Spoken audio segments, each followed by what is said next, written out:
And in addition, of course, we have a U.S. administration that has a lot of unpredictability in the months ahead. If President Trump is true to his word, he will lead the most protectionist administration that we've had in decades. He proclaims himself an ideological protectionist. He believes that the U.S. economy needs tariff protection. He aims to collect revenues from these tariffs. And of course, another dimension of this protectionist policy is taking aim at China and actually aiming to hinder China's economic growth by limiting the expansion of China's exports in the U.S. markets. All told, it's clear that the macroeconomic situation is unstable and to an important extent unpredictable until we see the actual policies of the incoming U.S. government and continue to see the implications of the geopolitical tensions. In that context, I want to make a few recommendations, actually.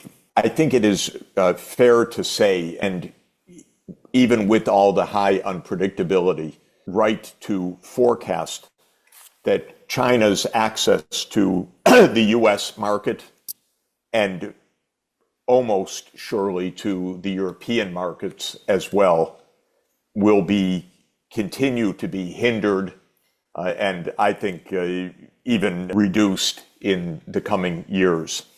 I think it's likely that Trump will follow through on at least some of his campaign statements regarding the rise of tariff rates vis-a-vis China, vis-a-vis Europe, and even the North American partners of the United States, Canada, and Mexico.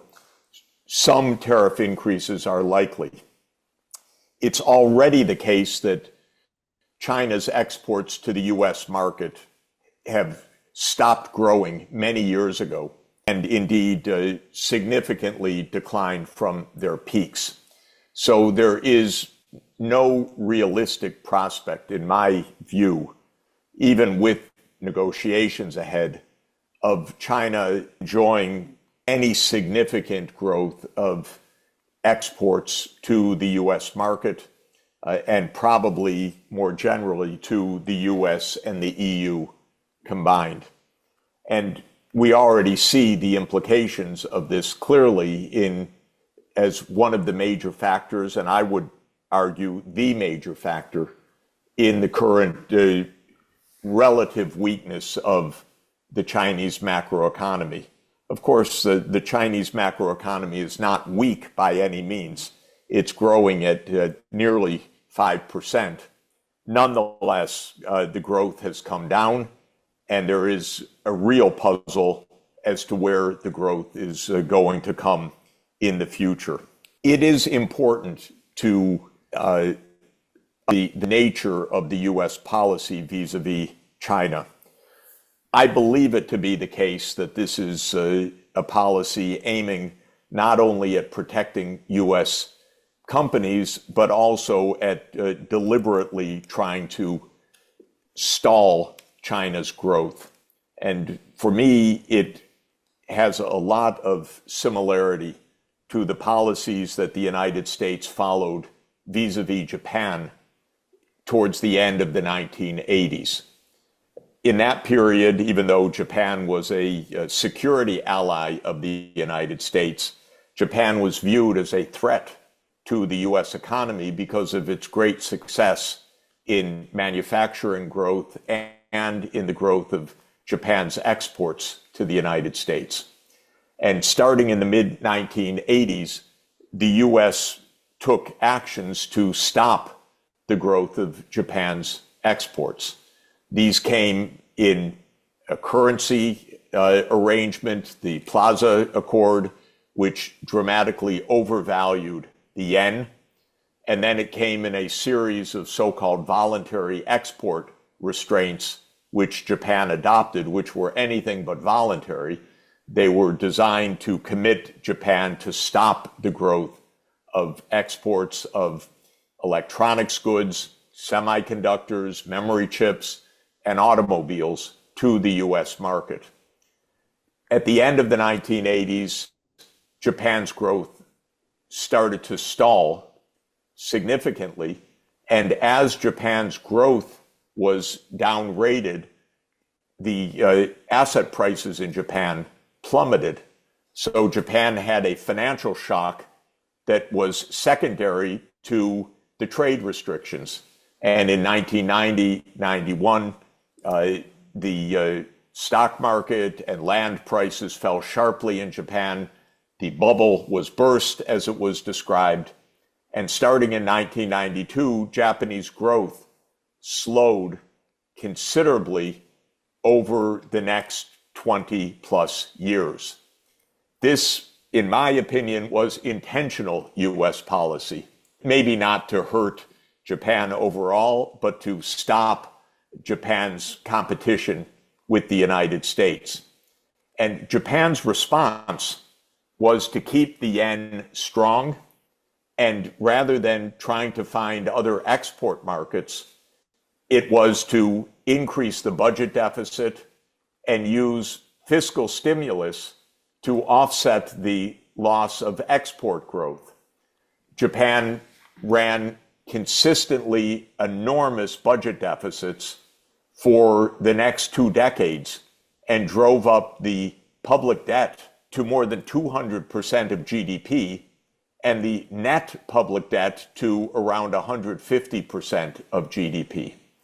I mention all of this because the situation in China looks similar, to me at least, which is the US becoming protectionist, partly to protect the US market, partly to hinder China's growth, and China's growth slowing as a result.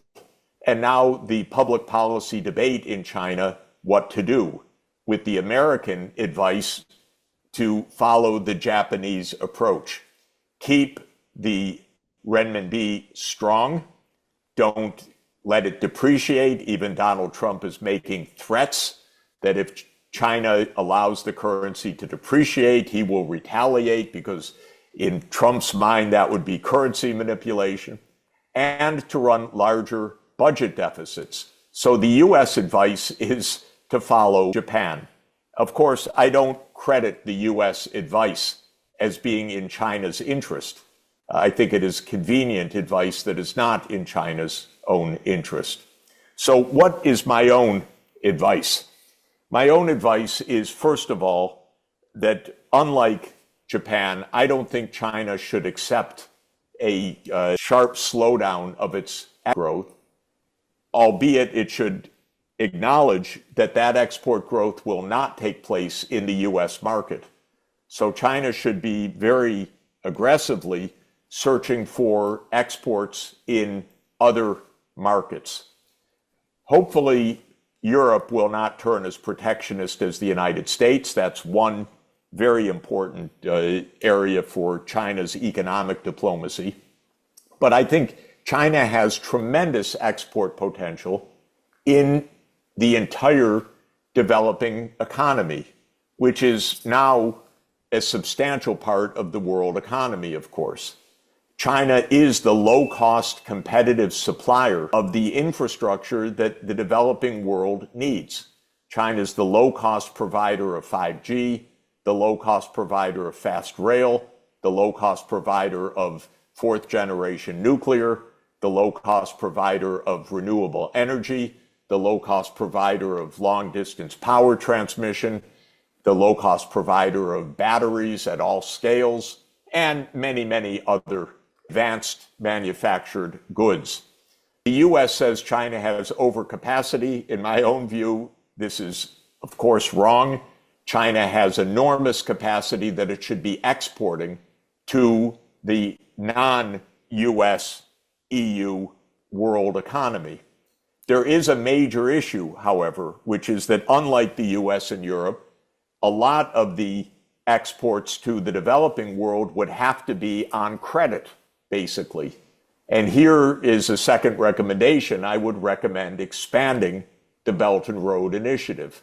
It has come into some doubt because many countries that are in the BRI program have some measure of debt distress right now.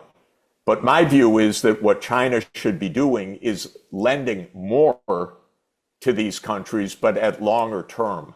So rather than BRI being financed at 10-year maturities, BRI should be financed at 20 or 30-year maturities, giving time for the borrowing countries to achieve sustained high growth rates and thereby to service the debts from the China Development Bank or from AIIB or from the New Development Bank or from other Chinese financial institutions. So my next piece of advice is longer maturities on BRI. Keep expanding exports, expand the Belt and Road, the maturities of the funding of the Belt and Road Initiative. My fourth piece of advice, if I might, is to allow the yen or the yuan, the renminbi, to depreciate more, not to take the US threat or to view a strong renminbi as a mark of honor. The US is protectionist. In response to US protectionism, it makes perfect sense for the renminbi to depreciate against the US dollar. It's basic economics. So I would not try to defend the yuan or the renminbi against the dollar. I would allow some depreciation. The fact that Trump threatens a kind of retaliation for that is evidence that it's the right kind of policy, in fact. It's not manipulation, it's what the market requires in the face of high protectionism. In addition to finding these new export markets, and part through extended financing of BRI, I would also recommend accelerating investments within China. So not just a consumption or budget deficit-led growth, but an accelerated investment program and public investment. Where would that be? Mainly in the energy and the digital transformation. China has a lot of energy transformation to get to a decarbonized energy system. It has all the technologies needed for that. It is important for China and the world that the energy system should be decarbonized. And I believe that China can and should lead the way. And that involves also increased rates of public investment. Yes, some of that will be deficit financed, but that's because it's not financing consumption, it's financing long-term infrastructure investment. I think two other quick points that I'd like to mention. In the context of a increasingly broken trading system, I do believe that there needs to be a true alternative to the dollar-based payments mechanism. The US, unfortunately, has not only gone protectionist, but it has weaponized the US dollar.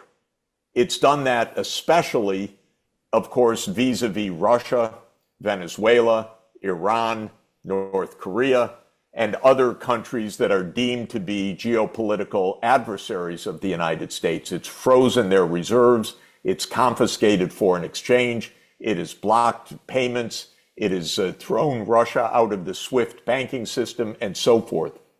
But China is very much affected by all of this because China's trade with its natural trading partners is also impeded, including by the threat of secondary sanctions. And for this reason, the BRICS have talked about introducing non-dollar payments.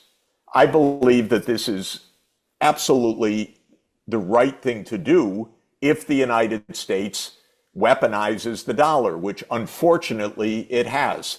My own advice to the US macro authorities repeatedly was do not confiscate other countries' reserves and do not apply unilateral or secondary sanctions.